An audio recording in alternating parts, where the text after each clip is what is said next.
Morning everyone. So I am Altair Lorraine Belaro from Batch 4. So yung topic po natin today in August 21, nagbalikan na ba kayo?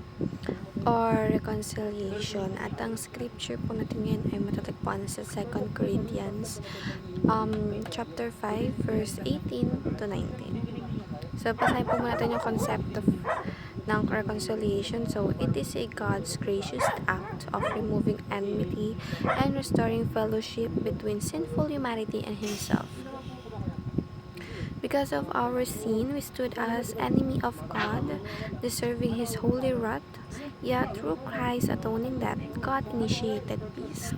So, dito po na pinapaintindi po sa atin ang ibig sabihin ng reconciliation. Ito daw po yung isang bagay na pinababalik ka sa like for example, dati kang makasalanan pero ngayon dahil binigay ng Panginoong Diyos ang kinakaisa-isang anak, yun yung naging daan upang mas magkaroon ulit tayo ng bagong pagkakataon, another life, another chance to make up everything na nagawa natin sa ating Panginoong Diyos.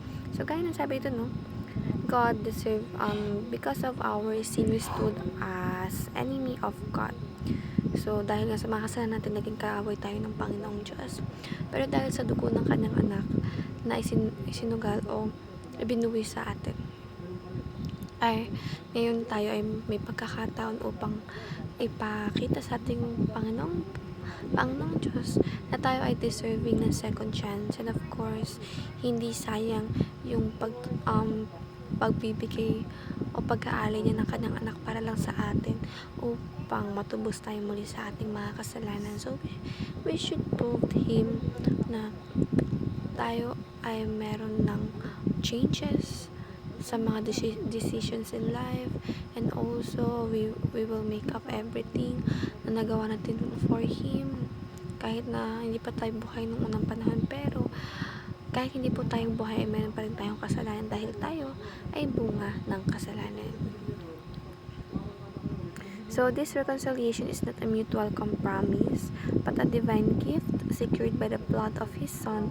Through Christ, we are not only restored to God, but also called to live at peace with others and proclaim this ministry of reconciliation to the world. So, we should always be grateful, at gaya ng palagi ko sinasabi, dahil hindi po ito yung bagay na binibigay lang, dahil ito ay bigay ng Panginoong Diyos at sobrang dakila ng ating Panginoon. So that's all everyone. Thank you so much for listening and have a great day ahead for tomorrow. Bye for now.